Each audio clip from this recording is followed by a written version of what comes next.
ha visitado muchísimas ocasiones, es uno de esos pasajes que son bastante recurrentes o bastante fácil encontrarlos en muchos de nuestros altares.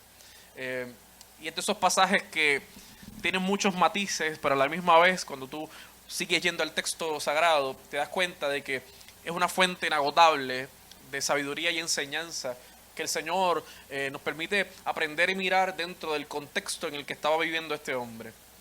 Yo quiero hablar del último capítulo del libro de Juan, capítulo 21, es el último capítulo.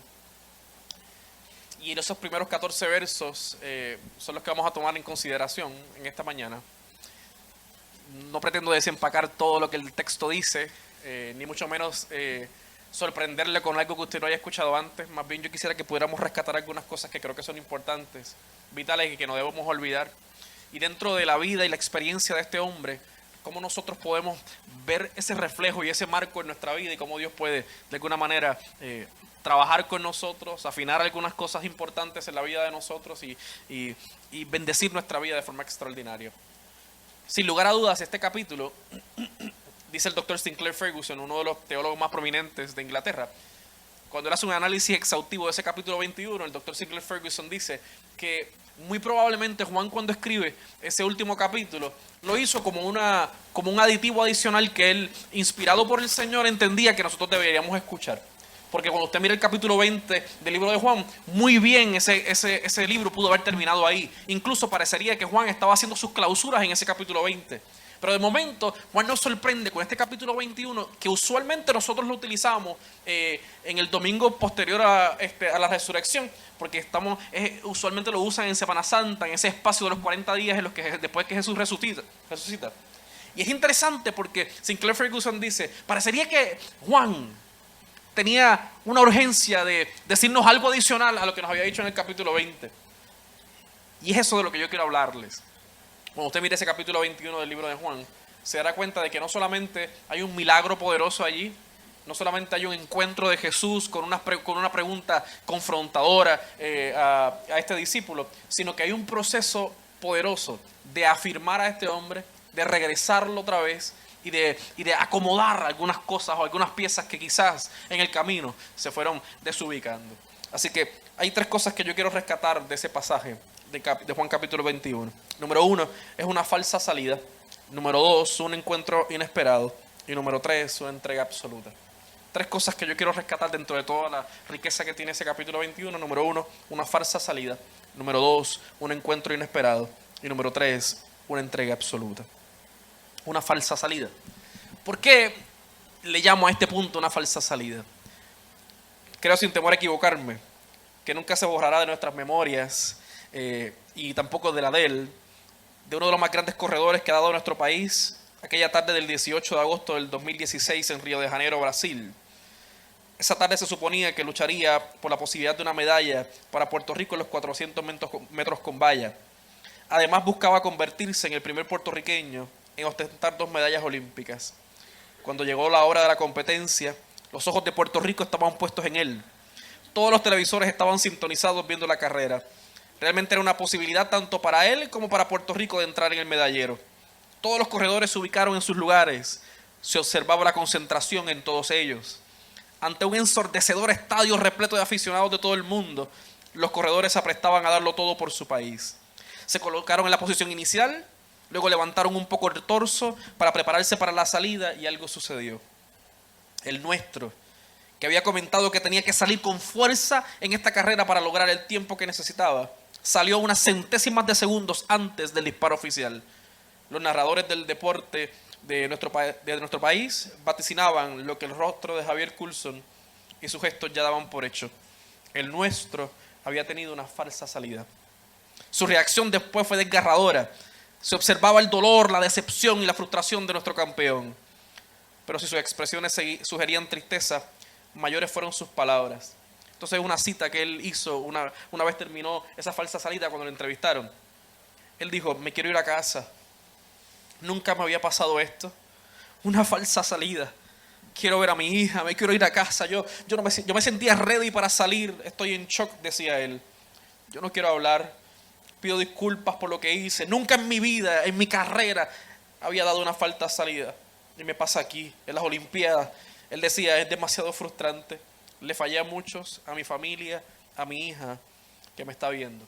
Llevó sus manos a la cabeza y Javier terminó la cita con los periodistas diciendo, ay Dios mío.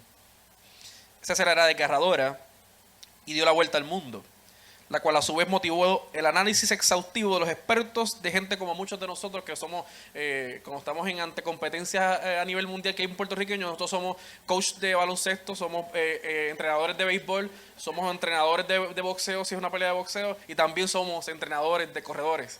Y todo el mundo estaba especulando qué había pasado con Javier. Todo el mundo quería saber qué estaba pasando con él, porque no era posible que este muchacho en el mejor momento de su carrera, en donde todos los cronistas, todos los que lo entrevistaron, todos los que estuvieron en los campos de entrenamiento con él, pudieron afirmar que el chamaco estaba en su mejor condición. Javier le preguntaron antes de la carrera, ¿tú estás nervioso? ¿Te sientes ansioso? Y Javier le decía, no, yo me siento tranquilo. Tengo la responsabilidad de darlo todo, pero yo me siento tranquilo. La pregunta de los 64,000 chavitos que uno se hace es, ¿qué pasó? Como si tú estás en el mejor momento de tu carrera. No fallaste la preparación, tu preparación fue la perfecta, la adecuada para ese tipo de competencia. Todas las carreras anteriores habían dado los tiempos correctos, él estaba físicamente bien, no estaba enfermo, su alimentación estaba correcta. ¿Cómo falla en algo tan sencillo que él mismo asegura que nunca ni en sus entrenamientos había dado una falsa salida? Muy probablemente nosotros pudiéramos decir, aunque él no la aceptara, quizás tenía presión. Aunque no lo aceptara, quizás el tipo estaba nervioso, pero la realidad es que él dice, yo me sentía bien, yo sentía que todo estaba bien, yo me sentía más fuerte que nunca, yo me sentía más vigoroso que nunca, yo sentía que nada podía salir mal. Es interesante, porque la razón por la que nosotros llegamos al capítulo 21 del libro de Juan es porque sencillamente también uno de los discípulos del maestro tuvo una falsa salida. Uno llamado Pedro, que en el momento determinado, o uno de los momentos más cruciales de su vida, cuando él se sentía más vigoroso que nunca, cuando se sentía que sus fuerzas y que su espiritualidad estaba en óptimas condiciones, nunca pudo prevenir que posiblemente la prueba más contundente hasta ese momento de su vida habría de llegar. Él sentía que podía enfrentar cualquier cosa, sentía que podía asimilar cualquier cosa. De momento, frente a la realidad de Cristo a punto de ser crucificado, él se levanta y mire cómo Lucas dice acerca de este acontecimiento.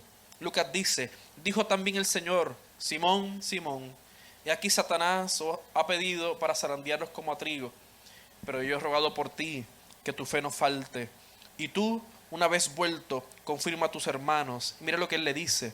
Él le dijo, Señor, estoy dispuesto a ir contigo, no solo a la cárcel, sino también a la muerte.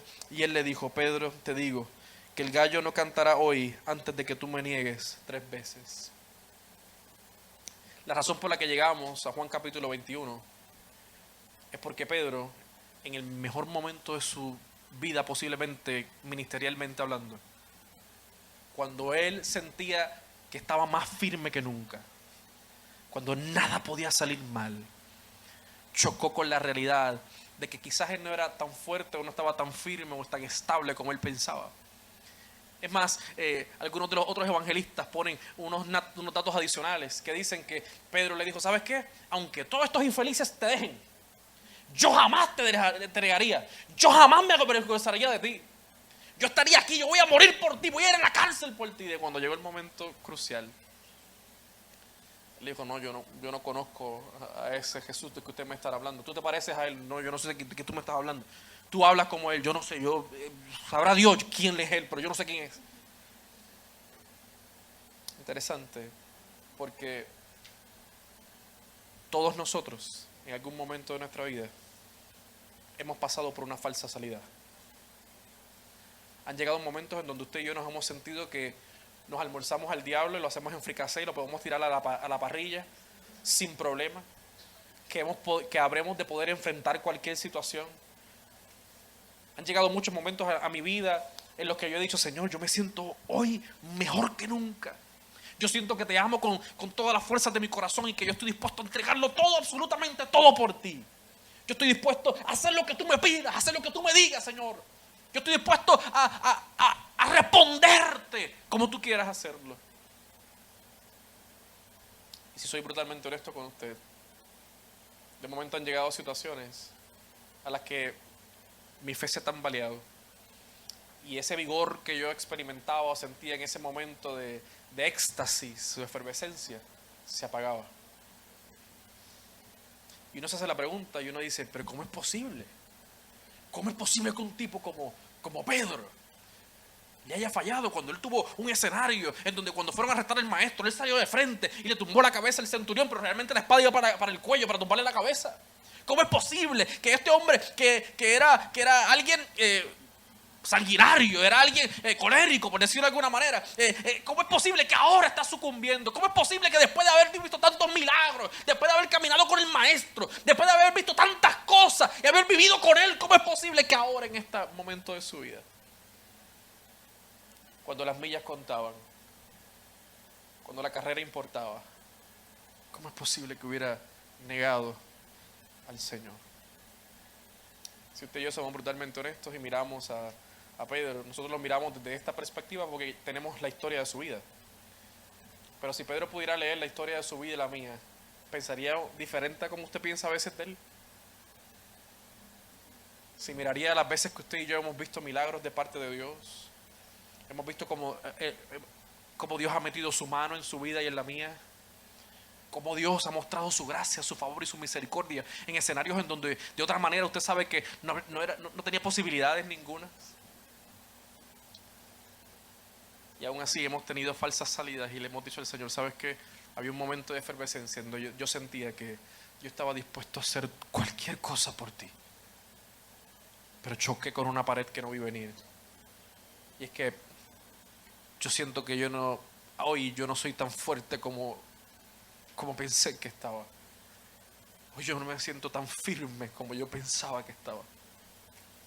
Hoy yo no siento la misma efervescencia porque esta situación o este momento histórico en mi vida me sacudió el corazón y yo tengo que serte honesto. Yo hoy puedo decir como Pedro, yo he tenido falsas salidas o quizás usted está experimentando una falsa salida hoy. Que quizás hace unos días atrás usted le había dicho al Señor, Señor, yo me siento hoy en el mejor momento y de momento algo te sacudió. Ahora, lo interesante del asunto es que Jesús, sabiendo todas las cosas, arregló encuentros inesperados con él. Hay algo interesante que yo quisiera que usted y yo pudiéramos recordar brevemente. Quizás se acuerde de Semana Santa, si usted escucha algún sermón de resurrección de esa forma. Usted sabe que en el domingo de resurrección dice la Escritura, uno de los pasajes de los evangelistas lo apunta de esta manera, que cuando Jesús resucita, las mujeres regresaron a la tumba de Jesús. Y dice que cuando ellas regresan a la tumba de Jesús, ven la piedra removida. ¿Se acuerda de eso? Y dicen que cuando entran, no encuentran a nadie. Y ven un ángel ahí sentado encima de la piedra que les dice, ¿por qué buscáis entre los muertos al que vive? Él resucitó, Él se ha levantado. ¿Se acuerda de eso? Lo interesante del asunto es que Jesús le dice, vayan y cuéntenle. Cuando el ángel que Jesús le deja el mensaje, le dice, vayan y cuéntenle a las mujeres, hay algo interesante que uno de los evangelistas apunta. Que Jesús le deja un mensaje al ángel diciendo, pero díganle a Pedro que yo voy a encontrarlo, que me voy a encontrar con él en el camino. ¿Sabe lo que es que Jesús le dice, díganle a la gente que yo resucité, como yo había dicho? Pero díganle a Pedro. ¿Por qué? ¿Por qué? Porque Jesús sabía que Pedro había tenido una falsa salida. Pero ¿sabe lo brutal? Que eso no lo descalificaba. Quien se autodescalificó fue Pedro. Quien se sintió desechado fue Pedro. Quien se sintió que ya no podía rendir de la misma manera fue Pedro. Por eso lo encontramos en Juan capítulo 21. Y Juan le es necesario escribirnos a nosotros. Esto sucedió después de que Jesús resucitó. No solamente Jesús, el Cristo resucitado, le envió un mensaje. Yo resucité como te dije. Sino que te voy a encontrar en el camino. Pero Juan capítulo 21 nos dice un detalle adicional. Juan capítulo 21 nos dice que era la tercera vez que Jesús se le aparecía. Lo primero que yo encuentro en esos versos es que la razón por la que Pedro llega allí es porque tuvo una falsa salida. Y muy probablemente necesitaba irse a un lugar en donde se sintiera cómodo. Qué mejor lugar que su antiguo oficio de pescar. Ahora escucha bien. Porque Juan capítulo 21 no es necesariamente una realidad de que Pedro había dejado todo. Juan capítulo 21 no es una evidencia de que porque Pedro está pescando significa que él se olvidó del evangelio, se olvidó del llamado de Dios, se olvidó de lo que Cristo le había dejado grabado y como misión, sino que Juan capítulo 21 es la manera en la que nosotros podemos hoy ver que a pesar de nuestros momentos de desacierto, Cristo siempre saldrá a nuestro encuentro para devolvernos otra vez esa estabilidad, esa esperanza que no avergüenza, esa esperanza que nos hace decir, ¿sabes qué? Aunque hemos tenido momentos de desaciertos y falsas salidas, Él siempre nos buscará y llegará a nuestro encuentro. No importa cuál sea la falsa salida que tú y yo hayamos tenido o cuántas falsas salidas hayamos tenido, Él siempre llegará a nuestro encuentro. Ahora escuche bien, porque lo segundo que yo quiero rescatar con ustedes, porque voy como en entierro pobre, como diría mi abuelo, es que no solamente la razón por la que él llega allí, Juan capítulo 21 se escribe y él está en el mar de Tiberias pescando, es porque sencillamente tuvo una falsa salida, sino que lo segundo que yo rescato de esos primeros 14 versos es que Jesús se le aparece inesperadamente. Dice la escritura que ellos estaban pescando, ¿se acuerdan? Primeros 14 versos cuenta esa historia. Y Jesús se les acerca y ellos no habían pescado nada. Y dice la escritura que Pedro estaba casi hasta medio desnudo. Y cuando Jesús se le acerca, le dice, ¿tienen algo de comer? Y dice, no, nosotros no hemos pescado nada. Y Jesús le da una instrucción similar a un evento anterior. Y Jesús le dice, vuelvan otra vez, pero esta vez tiren la red a la derecha. A esa hora no se tiraban las redes, a esa hora no se pescaba. Y ellos tiran la red. Y cuando sacan la red, de momento la red dice la escritura que estaba llena de peces. Ellos necesitan la ayuda. Y en medio de ese proceso, tratando de meter los peces a la barca, y uno de ellos se da cuenta de que Cristo es el que está ahí, que es el maestro, que es el Mesías, y le dice a Pedro, oye, ese es el maestro. Y él se ciñe la ropa y se acerca a Jesús. Ahora escuche esto. Yo siempre, incorrectamente haciendo un exégesis del texto, decía que la razón por la que Pedro estaba allí pescando era porque él quería, porque no sabía cómo regresar, o porque él sencillamente pensó que todo era un espejismo lo que había vivido y ahora el maestro se había muerto y que no sabía qué iba a hacer con su vida. Juan se encargó de sacarme de mis errores exegéticos, porque como les dije hace un momento, Juan nos dice que esta era la tercera vez que Jesús se le presentaba.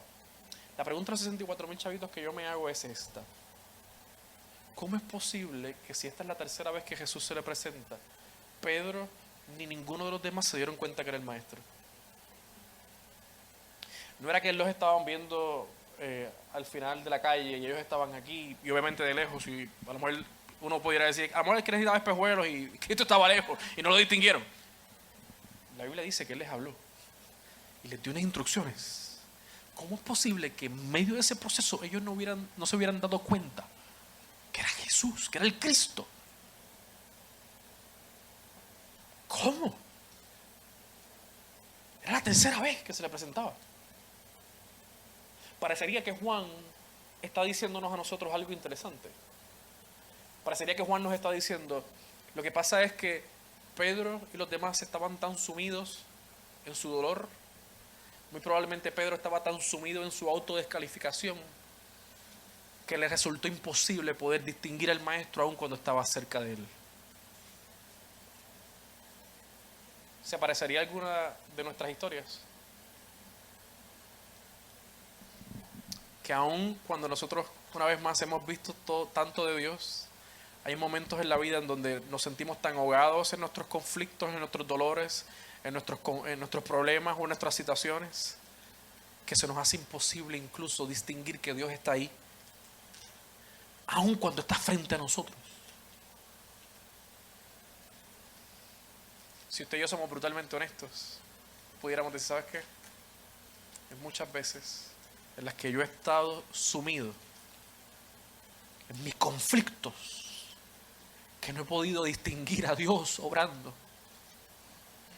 Y Dios moviendo y gestando las cosas, moviendo las fichas y abriéndonos los caminos. Y nosotros diciendo, Señor, ¿dónde tú estás?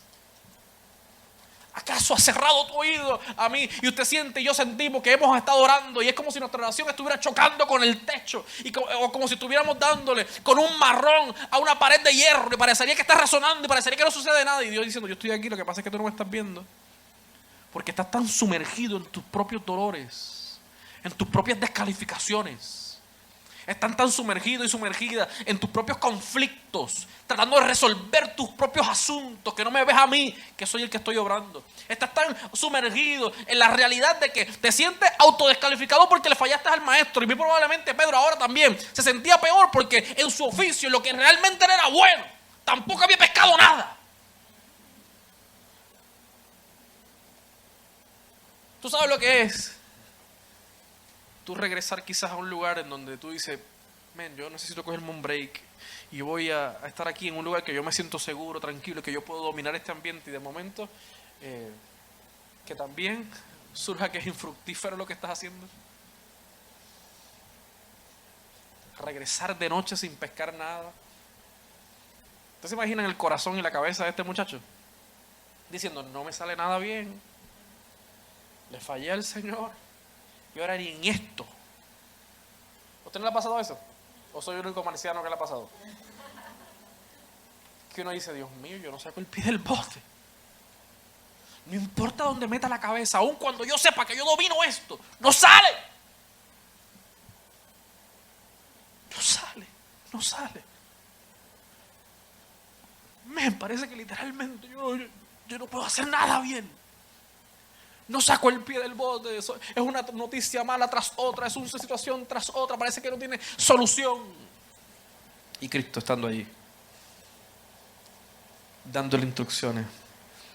Esta vez tira la red a la derecha, es que esto no es hora de pesca, pero tírala. Pero aún así, no tenía la capacidad de verle. Yo soy un médico frustrado. Yo toda mi vida quise ser neurólogo. Y yo paso leyendo libros de neurociencia y neurología para tratar de apaciguar esa frustración que tengo en la cabeza. Y me encontré con un libro de uno, posiblemente de los padres de la neurociencia, se llamaba el Dr. Eric Kandel. Y el Dr. Eric Kandel tiene un libro que se llama In Search of Memory. El Dr. Eric Kandel trabaja básicamente sus hallazgos, sus descubrimientos y sus aportaciones a la ciencia han sido en cómo el cerebro almacena la memoria, pero no solamente en eso, sino en enfermedades neurológicas como esquizofrenia, Alzheimer, diferentes tipos de enfermedades neurológicas. Y el doctor Eric Kandel, en medio de ese libro de In Search of Memory, él comienza a detallar cómo las conexiones nerviosas de su cerebro funcionan, cómo usted almacena información. Y dentro de todas sus cosas bastante técnicas, que ni yo mismo las entiendo, porque la realidad es que nunca estudié en medicina, él dice que nosotros tenemos la capacidad de recordar en ocasiones por los sentidos, o sea, tenemos la capacidad de recordar por los sentidos, por lo que usted huele, por lo que usted mira, por lo que usted escucha, debería dispararle en su memoria esa imagen que se relaciona con eso. Y yo me hacía la pregunta una vez más cuando miraba ese texto y decía, ¿cómo es posible que él, utilizando sus sentidos de no solamente verlo de frente, sino escucharlo, todavía no podía entender y distinguir que era el Señor? ¿Cómo no lo distinguía? Hasta que el Señor le dice, uno de los discípulos, creo que Juan, si mi mente no me falla, le dice, Él es el Señor, el que está aquí. Cuando Él se le acerca, el Señor les hace el desayuno, les sirve a la mesa. Cuando les hace el desayuno, yo me imagino la cara de ellos, y particularmente la de Él, y pensando, ¿cómo es posible que tú regresaste a buscarme a mí? ¿Cómo es que tú regresaste particularmente para tener este espacio conmigo? Note bien, cuando usted mira esta escena, Juan se encarga de ponernos en perspectiva que todo el trato, aunque había en otra gente, un trato cercano, directo, y las conversaciones que Juan aporta son con Pedro. como si Jesús, en medio de la travesía que tenía de esos 40 días después de la resurrección, dijera, ¿sabes qué? Yo todavía tengo un encuentro adicional que tener con Él. ¿Sabes lo que es que Jesús? Que uno puede pensar que tenía tantísimas cosas que hacer. Detiene su agenda para buscar a un muchacho que está autodescalificado. Y no solamente tiene el detalle de hablarle, sino que tiene el detalle de decirle, ¿sabes qué? Yo te voy a hacer el desayuno, siéntate. Siéntate. Yo te voy a servir la mesa, siéntate.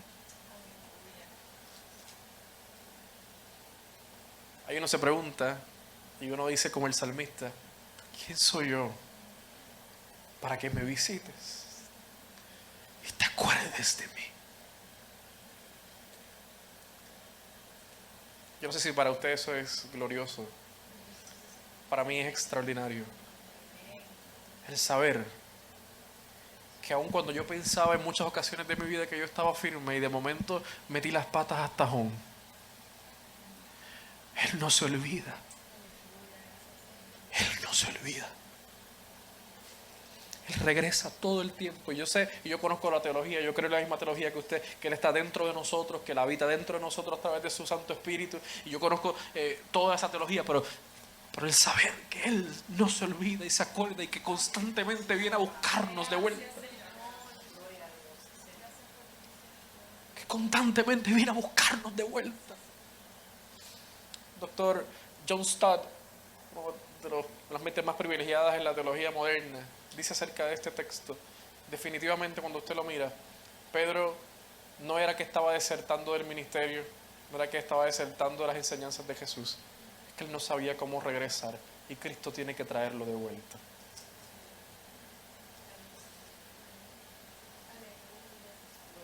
Entonces, yo he estado en esa situación, en donde yo he predicado por la gracia del Señor, activamente por la gracia de Dios. Pero hay momentos en donde uno se acostumbra mecánicamente y ya uno sabe como predicador qué palabras utilizar, cómo mover el asunto. Tú lo que tienes que hacer es leer un bosquejo y tú puedes predicar un sermón. Pero sabes que en muchas ocasiones yo me he sentido, después de bajarme de ese sermón, que yo no sé cómo voy a regresar de vuelta, porque yo me siento que realmente hay un montón de cosas que no han estado bien. Y sentir la mano de Dios otra vez diciéndome, ¿sabes qué? Soy yo el que vuelvo a tu encuentro y te traigo de vuelta.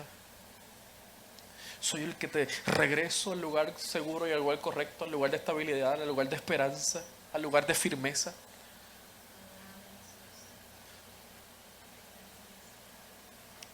Sinclair Ferguson, adicional a ese comentario inicial que le hice, Sinclair Ferguson dice, cuando usted mira ese texto, Cristo estaba tratando no con el Pedro, sino con el Saulo que todavía había dentro de él. Regresándolo otra vez en medio de sus inestabilidades. Regresándolo de vuelta en medio de sus inseguridades. Regresándole vuelta en medio de su desesperanza. Regresándolo de vuelta. Hoy yo tengo la convicción de que muchos de nosotros hoy Él nos está regresando de vuelta a algunos lugares en los que posiblemente por decisiones o por situaciones usted y yo nos hemos movido. Yo estoy convencido que muchos de los que estamos aquí hoy hemos estado anhelando incesantemente otra vez escuchar la voz de Dios porque hace tiempo no percibimos esa realidad. Y Él diciéndonos, yo he estado ahí contigo, yo estoy ahí, es que yo no te he visto, es que yo no te puedo ver, porque sencillamente hay un montón de cosas que parecería que están nublando mi entendimiento y no se disparan ni en mis memorias se disparan las cosas que tú habías hecho conmigo. Y Él diciendo, yo te estoy trayendo de vuelta otra vez, te estoy trayendo de regreso otra vez, la razón por la que estoy otra vez tratando contigo incesantemente es porque yo estoy haciendo de ti alguien firme, estable, y en donde la esperanza que no avergüenza se mantendrá latente en tu corazón y el mío.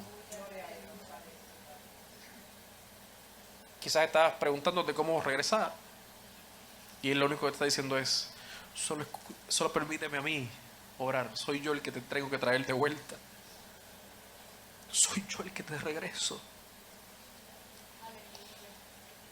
No solamente ese texto nos enseña una falsa salida, no solamente ese texto nos enseña un encuentro inesperado, también ese texto nos habla de una entrega absoluta.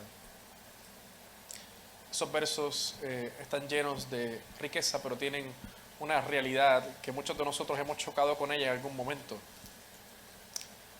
Luego que Jesús le hace el desayuno, es interesante porque el maestro le hace una pregunta a Pedro, que es una pregunta que nosotros nos han hecho muchas veces desde nuestros altares.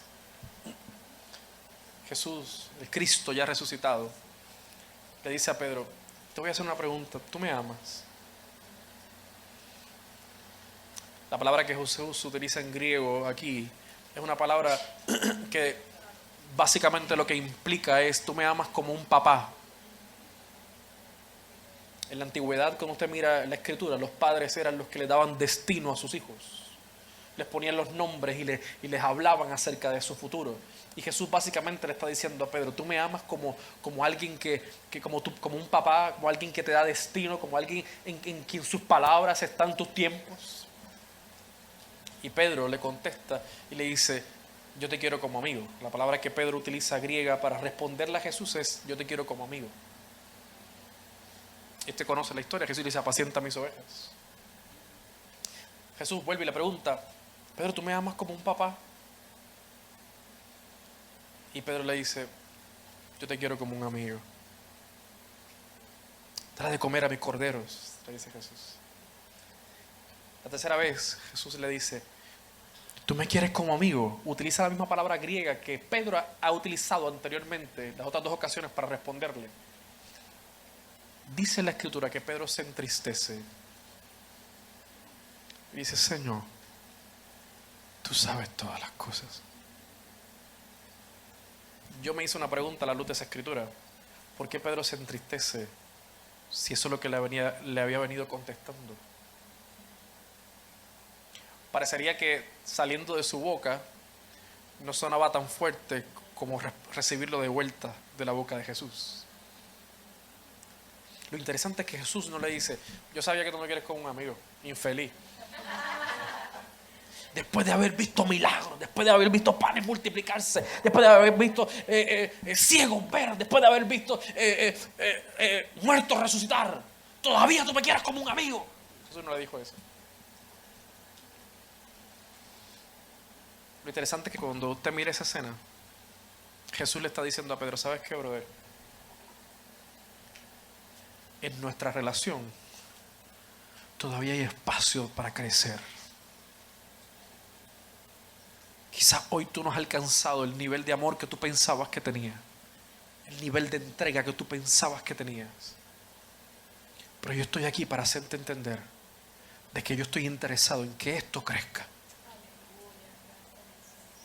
En que mi amor por ti es mucho más grande. Más grande que tus debilidades, más grande que tus momentos hasta de infidelidad. Y que no hay nada que tú hubieras podido hacer para hacerme desaparecer de tu vida. Yo estoy aquí demostrándote que porque te amo es que estoy. Porque te amo es que estoy.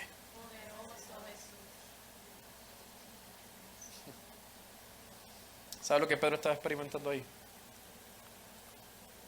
A un Cristo que no solamente, a un Cristo que no lo ve como un asset o como un discípulo que va a cumplir con una misión solamente, sino un Cristo que lo ve como un hombre a quien él ama y que él estuvo dispuesto a entregar su vida en la cruz por él, pero que estuvo dispuesto a resucitar también para que él pudiera tener esa oportunidad, y se le presenta de vuelta y le dice: ¿sabes qué?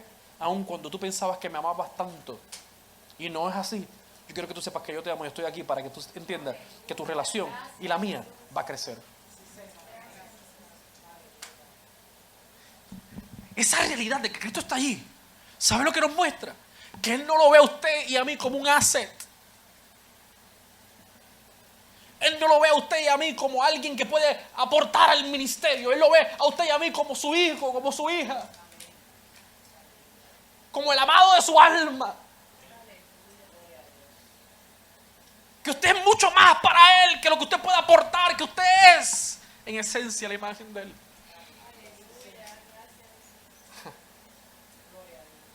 Eso está brutal.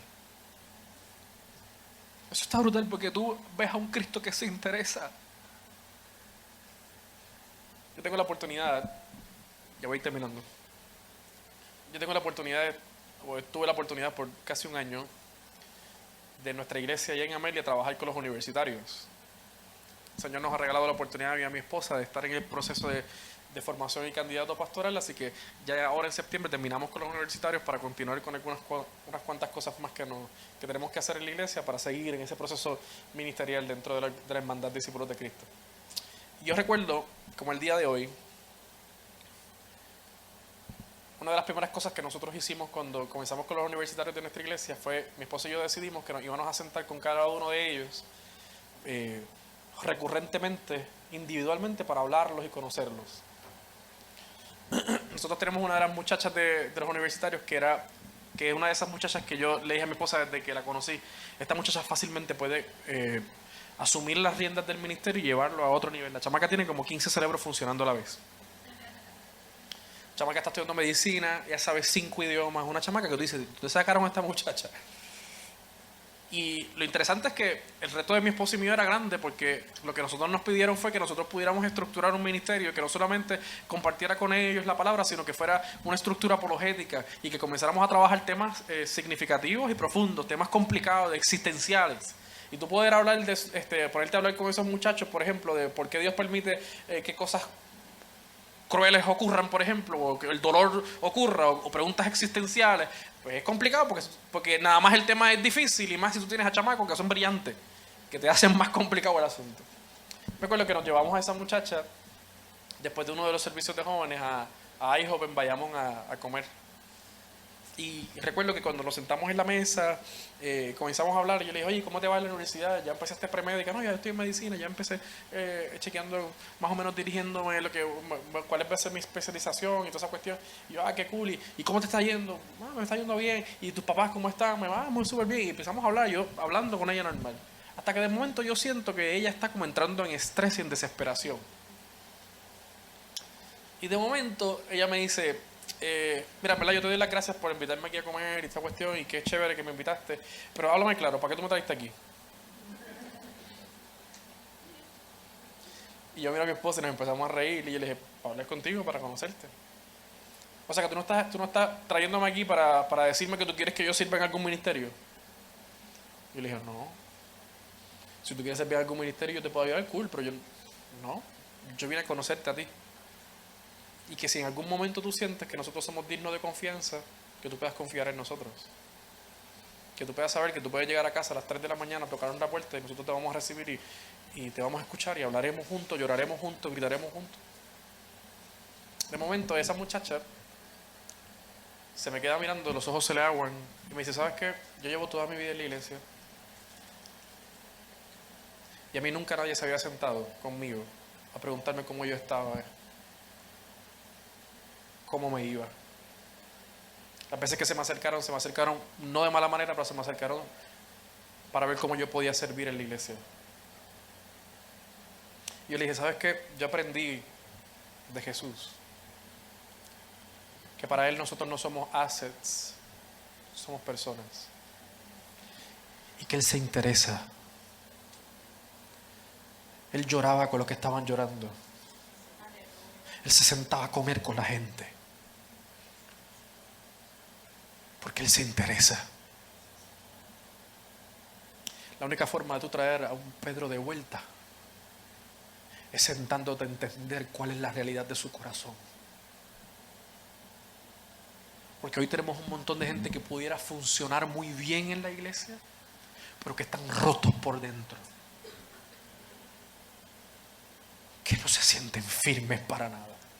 Y no estoy hablando de pecados de los más comunes que a la mayoría de la gente se le vienen a la cabeza, sino porque están rotos por dentro y no saben cómo regresar. Y tú les preguntas y hablas con ellos y te dicen, con lágrimas en sus ojos, Dios me llamó al ministerio hace 20 años atrás. Y están sentados en una silla porque no saben cómo regresar. Porque alguna decisión se autodescalificaron, porque algo sucedió que los sacó del riel.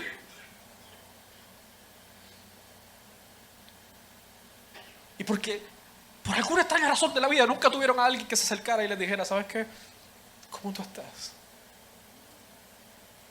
Que lo mirara a los ojos y le dijera, ¿sabes qué? ¿Cómo te sientes? ¿Cómo te sientes? Yo compartía ayer la iglesia, la discípulos de Sabana Seca. Les compartía la segunda carta del apóstol Pablo a Timoteo, la última carta del apóstol que escribió. Y en ese capítulo 1 a mí me llama la atención algo interesante. Porque el apóstol está a punto de ser ejecutado.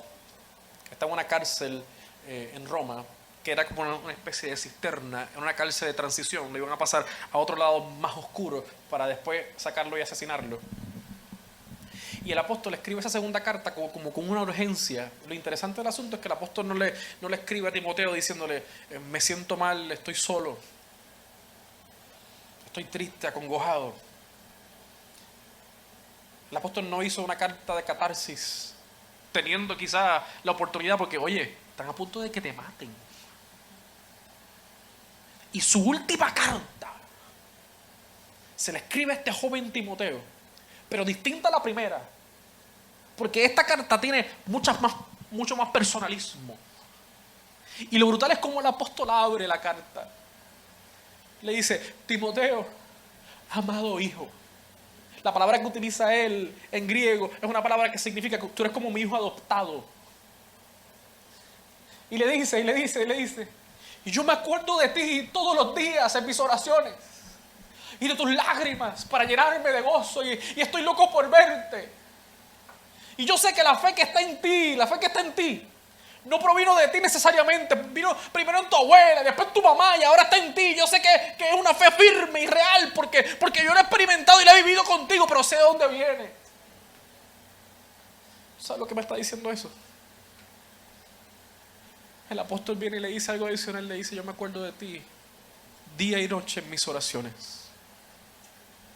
¿Tú sabes lo que es? Que tú estás a punto de que te maten y tú no tienes en tu cabeza el hecho de que vas a pasar al otro lado del sol.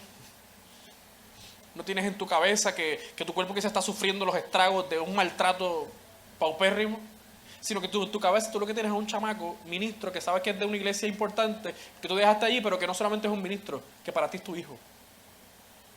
Y lo tienes en la cabeza. Y le dice, yo me acuerdo de ti de día y de noche.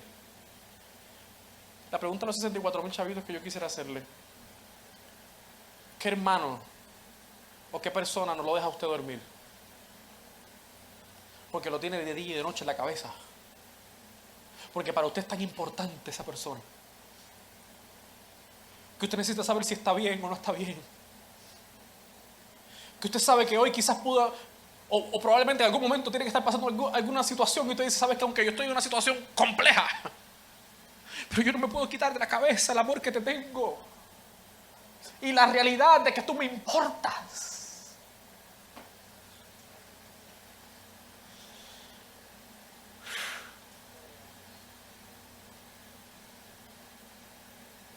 Pedro, la razón por la que yo estoy aquí es porque tú me importas.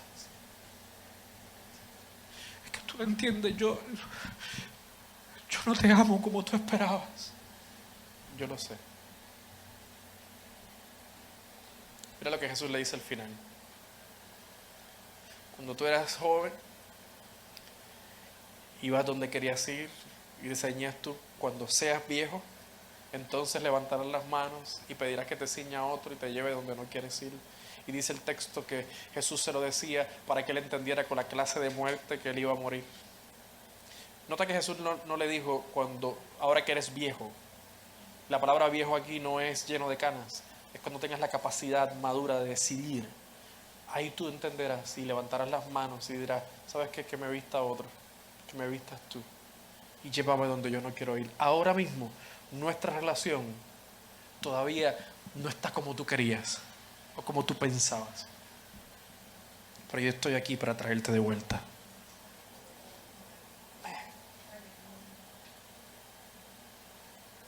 Amén. A Cristo le importaba y a Cristo le sigue importando hoy. Estamos hablando de firmeza y esperanza. Esta es la realidad. Que van a haber muchos escenarios en los que no vamos a ser tan firmes, pero Él es el que nos va a sostener. Es Él quien nos traerá de vuelta. Es Él quien nos traerá de vuelta al riel. Es Él el que no permitirá que nosotros caigamos. Es Él. Que a pesar de nuestras autodescalificaciones, Él nos dice, no, tú te descalificaste, yo no te descalifiqué a ti. Tú te autoexcluiste, yo nunca te excluí.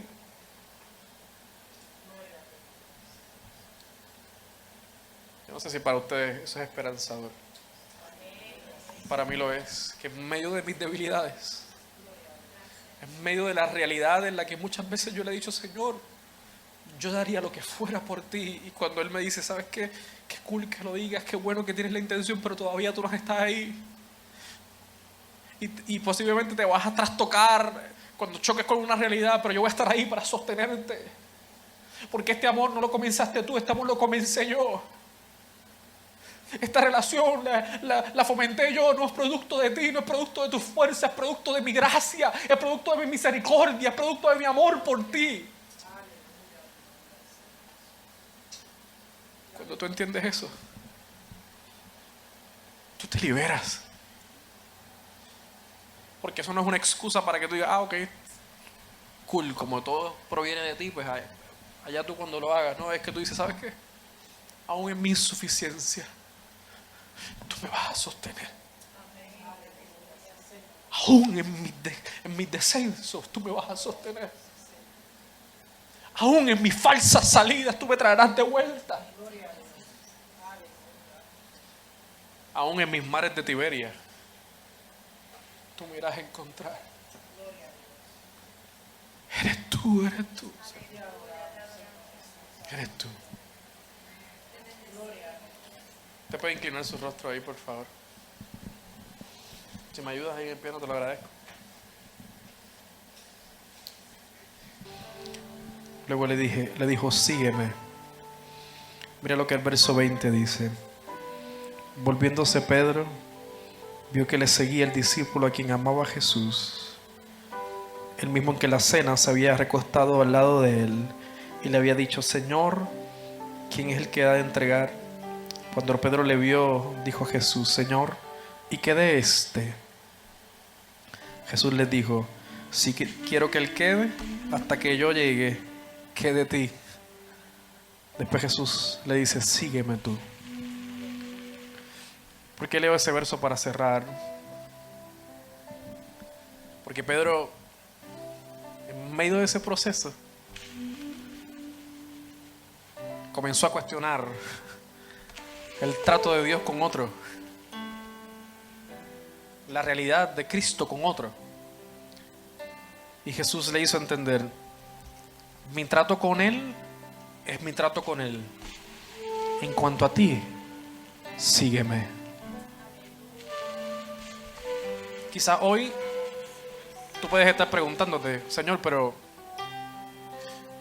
conmigo este caminar ha sido complicado.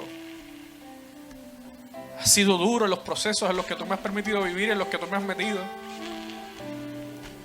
Me han desgastado, me han cortado lágrimas y tú sabes que yo estoy aquí, obviamente por tu gracia, pero tú sabes que para mí ha sido complicado. ¿Por qué tú has permitido todo esto?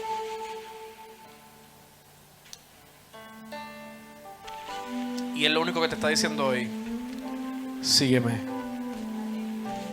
Sígueme. Sigue caminando, sígueme.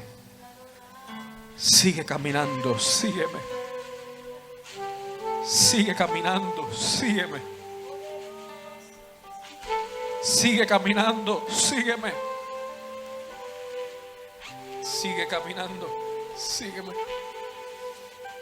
Señor, yo he hablado tal cual tú has puesto en mi corazón en esta mañana. Tú solo conoces las historias de vida de cada uno de los hijos que están en este lugar. Hombres y mujeres que hoy se reúnen a adorarte, pero que tú conoces sus historias reales. Hoy con nuestro corazón abierto, en par y nuestra mente alineada contigo, yo te ruego, Espíritu de Dios, que tú traigas el toque necesario, particular para cada uno de ellos. Tú conoces sus escenarios de autodescalificación, los míos. Tú conoces nuestras realidades, Señor, pero hoy yo te suplico, Padre eterno, que tú los toques de una forma extraordinaria. Toca los Espíritus de Dios como nunca los habías tocado antes. Sal a nuestro encuentro nuevamente en nuestros mares de Tiberia y tráenos de vuelta, tráenos de vuelta, tráenos de vuelta. Hay muchos de nosotros que ha habido momentos en los que hemos estado caminando por inercia aparentemente, pero hoy tú eres trascendido. Tú nos haces entender que tú eres el que has estado con nosotros. En medio de nuestros espacios de insuficiencia y fructificación, tú has estado con nosotros. Aun cuando no te hayamos podido ver, Señor, tú has estado ahí, te has hecho presente, no nos has abandonado. Y esa es nuestra esperanza, esa es nuestra firmeza, que tú eres el que nos sostiene, que tú eres el que nos aguanta de la mano derecha. Tú eres. Oh, tú eres el que hoy nos has venido a recordar nuestra realidad, y es que tú has estado ahí siempre y estarás